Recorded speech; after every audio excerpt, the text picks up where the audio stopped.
Nama aku Andrew. Aku ingin berkongsi kisah seram aku yang berlaku padaku semasa aku berada di asrama lama. Nama asrama tu tak perlulah aku beritahu. Ibu bapa aku menyuruh aku untuk bersekolah di asrama itu kerana tiada sekolah yang lain lebih dekat daripada rumah kami. Nak dikatakan sekolah itu jauh pun taklah jauh sangat, nak kata dekat pun tak juga, tapi boleh dikata dalam 3-4 jam dulu baru sampai. Pada pagi itu, ibu dan ayah aku menghantar aku ke sekolah asrama. Aku berfikir dalam hati, entah macam manalah sekolah itu nanti. Aku pun tak tahu, jawab aku dalam hati. Tanpa merungut apa-apa, aku ikut juga kata-kata ibu dan ayah aku, dan aku terpaksa sekolah di sana. Maklumlah, sekolah itu pun bukannya boleh balik sini sana. Hanya sebulan sekali je boleh pulang. Lagi pula, aku rindu ibu bapa aku nanti. Lepas 3 jam, baru kami sampai. Dari sekolah asrama itu, aku keluar pada kereta dan merenung kekuasaan sekolah itu. Sekolah tu taklah cerita sangat.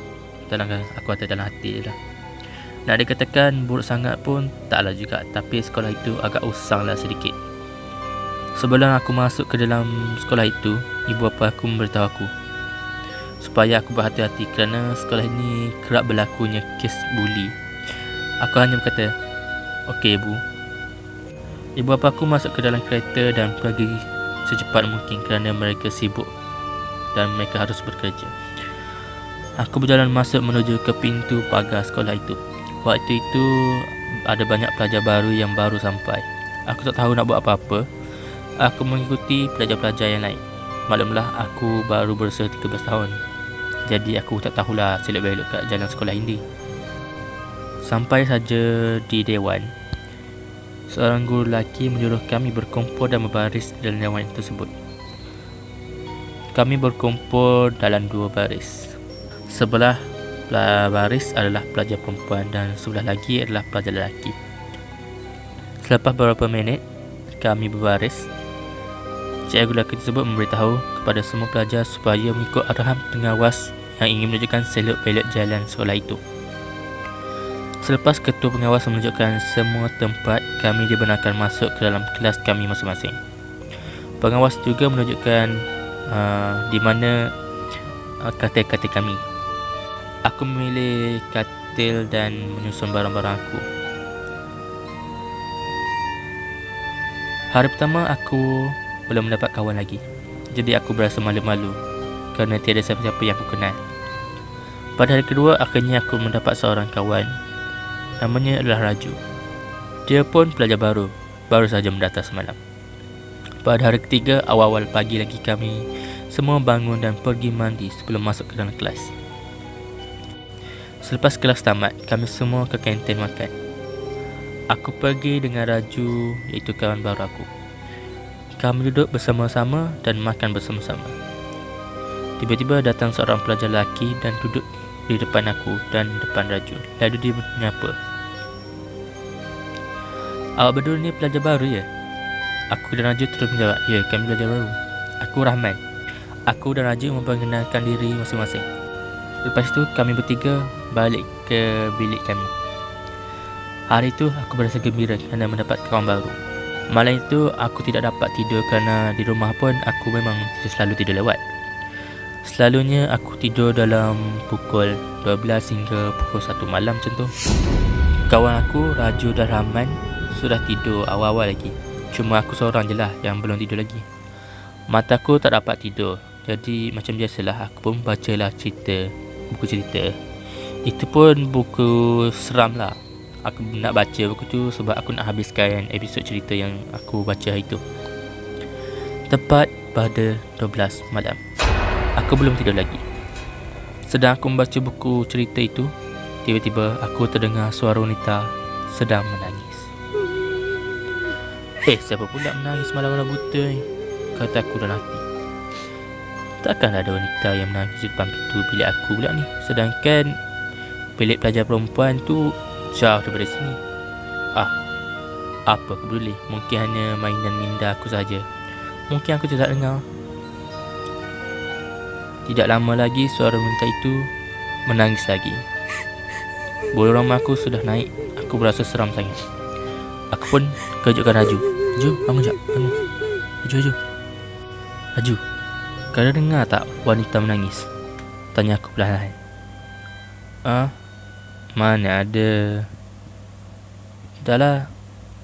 Dia tidur. Malam ni. Tak, kau tak dengar? Dah. Lepas itu, Raju sambung tidur semula. Akhirnya aku pun pejamkan mata dan aku tidur sampai ke pagi. Aku bangun dan pergi mandi. Tiba di dalam kelas, aku pun tanya Raju lagi. Raju, kau betul kau tak dengar suara wanita menangis malam? Raju menatap aku dengan tajam. Aku kaku dengan seketika. Raju pun jawab, kau tak tahu ke Andrew? Tahu apa? Dulu, ada seorang pelajar perempuan mati di sekolah ni, kata Raju. Apa kau menaruh ni? Kau tahu dulu pelajar perempuan tu bunuh diri kat sekolah ni, kata Raju. Kau ni Raju, nak takut-takut aku pula. Raju terdiam. Ni mungkin Raju ni nak bergurau dengan aku ni, kata aku dalam hati. Pada malam itu, macam biasalah aku pun tidur lewat. Sambil tu aku baca buku cerita. Tepat pada 12 malam, aku terdengar suara wanita tu menangis lagi. Kali ini suara tu makin dekat. Betul-betul di depan pintu bilik kami. Yang betul lah apa yang aku dengar semalam. Memang ada suara wanita menangis. Aku nak kejut ke Raju, tapi Raju sudah tidur mati. Dah lah, aku nak buang air besar ni. Bunyi tu tiada lagi. Aku tak dapat tahan sangat nak buang air besar. Apa aku peduli? Aku bangun daripada katil aku dan aku terus menuju ke pintu bilik. Aku buka pintu itu dan pergi ke tandas. Tandas itu berada agak jauh dari bilik kami. Tandas itu berada di atas bilik senior. Selepas tiba di tingkat atas, aku menuju ke tandas dan terus masuk. Aku berasa lega selepas membuang air besar. Belum habis aku cuci tangan, tiba-tiba aku terdengar suara wanita menangis lagi. Kali ini suara itu berada di depan pintu tandas. Gila, apa aku nak buat sekarang ni? Aku pun bergetar ketakutan. Aku tutup paip air dan bunyi itu hilang sebentar. Lepas itu aku nak balik ke dalam dom aku lah. Belum aku sentuh pintu, tiba-tiba bunyi itu datang lagi. Tapi kali ini dia ketawa. Aku sangat takut, nak saja aku nak pengsan dalam tandas tu. Apa yang membuatkan aku ingin menangis? Wanita itu bercakap betul-betul di depan pintu bilik tandas. Aku kaku terjatuh, tidak dapat bergerak kerana ketakutan. Dia cakap, siapa kat dalam tandas ni? Aku hilang akal. Aku tak tahu nak buat apa. Siapa yang berada di dalam tandas selain aku? Dia ketuk pintu itu sebanyak 3 kali. Aku nak saja je menjerit, tapi siapalah yang akan dengar tengah malam-malam buta macam ni. Aku tak tahu nak buat apa lagi. Fikiran aku kosong. Aku buka saja pintu itu tanpa berkata apa-apa.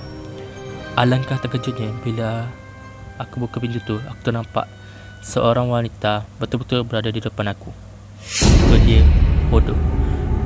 Mata dia sangat merah dan tubuh dia berlumuran darah, dengan perut yang kembung seperti sedang mengandung. Aku pengsan dan terbaring di depan pintu tandas itu juga. Pada pagi itu, banyak pelajar-pelajar yang mengelilingi aku dan aku termasuklah cikgu. Dia sudah sedar, kata Raju. Aku bangun dan seorang cikgu memberikan aku segelas air. Aku bertanya, kenapa kamu semua mengelilingi aku ni? Seorang cikgu lelaki pun menjawab, mana tadi kau pengsan di dalam tandas ni kan? Baru aku tahu semalam aku pengsan rupanya. Aku masih ingat apa yang aku nampak. Aku nampak seorang pelajar perempuan di depan aku. Selepas itu semua cikgu dan pelajar semua pergi. Aku duduk di katil aku dan Raju duduk di tepi aku. Dan dia tanya aku, "Aduh, kenapa kau pingsan semalam?" Aku ternampak seorang pelajar perempuan yang berada di depan aku dengan berlumuran darah. "Itulah kau, lain kali malam-malam jangan keluar sendiri. Kan aku dah bagi tahu, kan ada pelajar perempuan kat sini bunuh diri sekolah ni." "Lah, aku ingatkan kau bergurau." Raju terus terdiam. So apa plan kau lepas ni?" kata Raju. "Aku nak pulang ke rumah aku je lah. Aku rasa aku nak pindah daripada sekolah ni dan aku tak tahan lagi ni. Pagi tu juga aku telefon ibu dan ayah aku untuk datang mengambil aku pulang ke rumah. Dan aku beritahu kepada ibu dan ayah aku apa yang terjadi pada aku. Betul lah selama ni yang apa yang akakku katakan. Dia beritahu aku yang ada seorang pelajar perempuan ni bunuh diri kat asrama tu. Selepas itu aku pun pulang ke rumah. Sampai saja ke rumah, aku terus masuk ke dalam bilik aku dan baring. Aku berasa pening dan sakit kepala, jadi aku pun tidur. Keesokan harinya aku tanya pada kakak aku, "Kak, kenapa perempuan tu bunuh diri?" Kakak aku pun menjawab, dia bunuh diri sebab teman lelaki dia tinggalkan dia. Dan dia mengandungkan anak teman lelakinya.